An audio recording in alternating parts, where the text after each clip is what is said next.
Well, say this about Bowling Green. They are consistent in their inconsistency as we welcome in Michael Burwell from the Toledo Blade. Michael, thank you for coming in. Let's talk a little about this Falcons team. They look so good against Georgia Tech, and as we warned, and as Scott Loeffler warned, they couldn't follow that up with a good win. They get shut out against Miami. First time they've been shut out in 4 years since losing 52-0 at Notre Dame, and it was not a good day for the Falcons. They had 135 yards of total offense, couldn't move the ball. Miami goes on an 11.5-minute scoring drive to open the game, 17 plays. Got to give credit where credit's due. Miami is a good football team. They're very sound in all three phases. Defense looked really good, and offense just slowly, methodically moves the ball and just kind of a few yards here, a few yards there, and then a big pass play there, and by the time you know, half the quarter's already gone. So just unbelievable how a team can go from so good, like they did against Georgia Tech, to so bad in 1 week. Kind of similar to what we talked about a couple weeks ago when they were so bad against Ohio, then did so well against Georgia Tech. I can't explain it. I don't know if anyone can explain it. Scott Loeffler is not happy, to say the least. He just can't believe it. I mean, he doesn't know what to do. I mean, it's just wild how back and forth and how much of a roller coaster this season has been.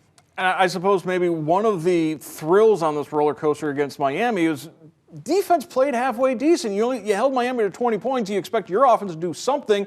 They couldn't. That put the defense in a bind. It really did. And yeah, I mean, the defense was on the field for 40 minutes. I mean, BG only possessed the ball for just barely over 20 minutes.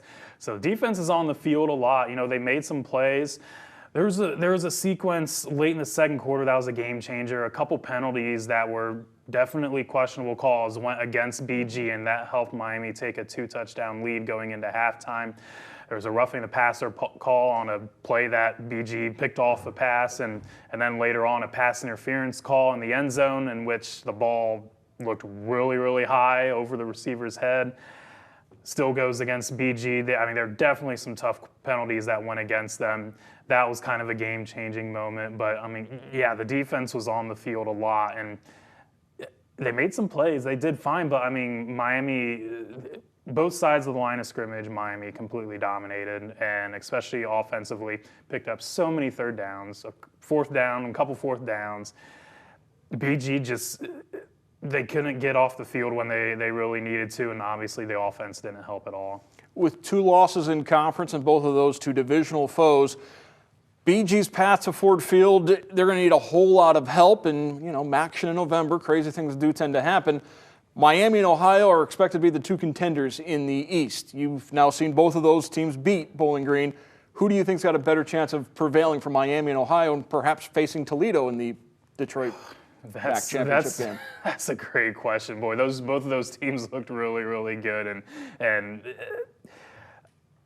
both of them have really good defenses. I think Ohio's defense really, really, really is impressive. But boy, I don't know. That's a game worth seeing. I think. I mean, both teams they're just really fundamentally sound teams. I mean, there's just a lot of expectations of winning. Both have good quarterbacks. Both can move the ball defensively. I don't know. I think it's a toss-up, to be honest. And Toledo does travel to Miami, so Toledo-Miami will play regular season. Perhaps they'll meet again, but that's down the road. So, as we said, BG getting to the MAC championship game, they're going to need a whole lot of help.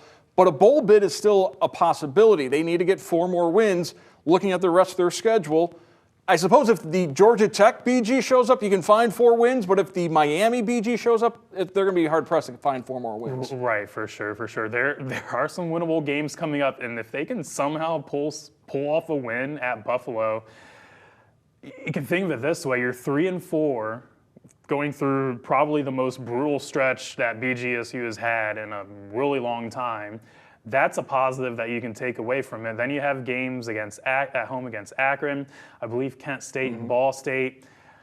You never know about Toledo. I mean, BG shows up for the Toledo game, and then at that point, you know, maybe you're up to 6 wins. So they still have a lot to play for. I mean, a lot obviously has to happen to reach the MAC championship, and I don't know if it's going to happen, but making another bowl game, that's at least something to shoot for going forward. Buffalo Bulls 2-4. They've won their 2 MAC games. They began the season with 4 straight non-conference losses, including a loss to Liberty. And if we want to compare apples to oranges, and we've talked about earlier, we shouldn't be doing that, but BG lost to Liberty by a closer margin than Buffalo lost to Liberty. So maybe the Falcons can take some solace from that? Yeah, maybe a little bit. I mean, obviously the Liberty game, season opener, but I mean, they really did play well, and Liberty has been racking up like 500 yards of offense pretty much a game. And so, yeah, you never know. Maybe that can be a little bit of a measuring stick. So the Buffalo Bulls with Maurice Linguist trying to get back to the MAC championship game. They'll have to get through BG on Saturday. I want to welcome our guest, Michael Burwell from the Toledo Blade. Of course, you can read all of his Bowling Green coverage online, and as well as the print editions of the Blade. Michael, thank you so much for coming in. Thank you.